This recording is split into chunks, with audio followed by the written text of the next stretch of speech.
मध्य प्रदेश परिवहन विभाग का पूर्व आरक्षक सौरभ शर्मा अब जांच एजेंसियों की पकड़ में है।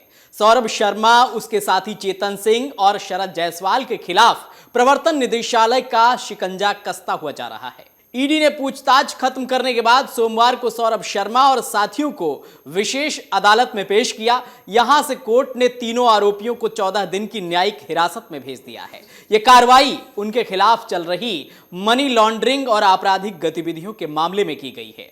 7 दिन की ईडी रिमांड के दौरान सौरभ शर्मा और उसके करीबी साथी चेतन सिंह और शरद जायसवाल से पूछताछ में कई राज सामने आए हैं। सामने आया है कि परिवहन विभाग का पूर्व आरक्षक सौरभ शर्मा और शरद जायसवाल जबलपुर के रोहित तिवारी के जरिए संपर्क में आए थे।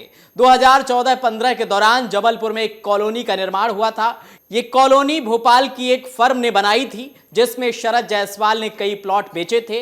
यहां से शरद और रोहित तिवारी के बीच करीबी संपर्क हुआ। इसके बाद सौरभ ने भोपाल की प्रॉपर्टी डीलिंग फर्म को छोड़ दिया। बाद में अपने साले रोहित तिवारी के लिए निवेशक खोजने का काम किया। इसके बाद चनाभट्टी क्षेत्र में फगीटो रेस्टोरेंट का संचालन शुरू किया। इस दौरान रोहित तिवारी के माध्यम से शरद जायसवाल और सौरभ शर्मा की मुलाकात हुई थी। इसके बाद सौरभ शर्मा ने शरद की सहायता से भोपाल और इंदौर में कई प्रॉपर्टी खरीदी।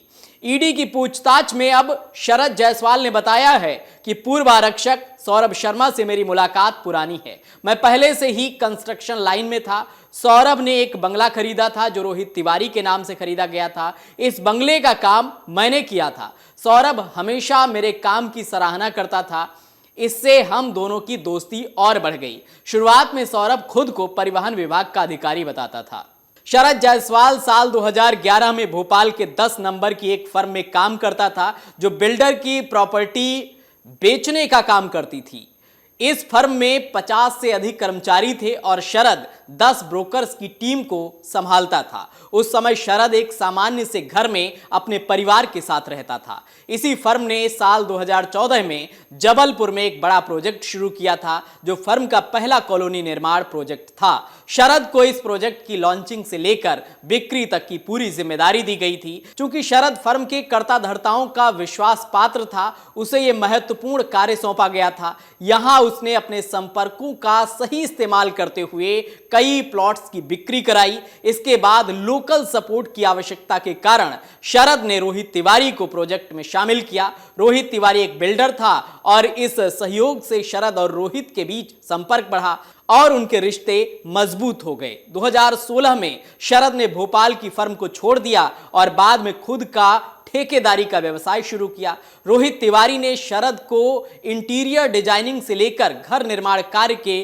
कई काम दिलवाए। इसके अलावा रोहित ने शरद को सौरभ शर्मा के अरेरा कॉलोनी स्थित बंगले का रेनोवेशन कार्य भी सौंपा था।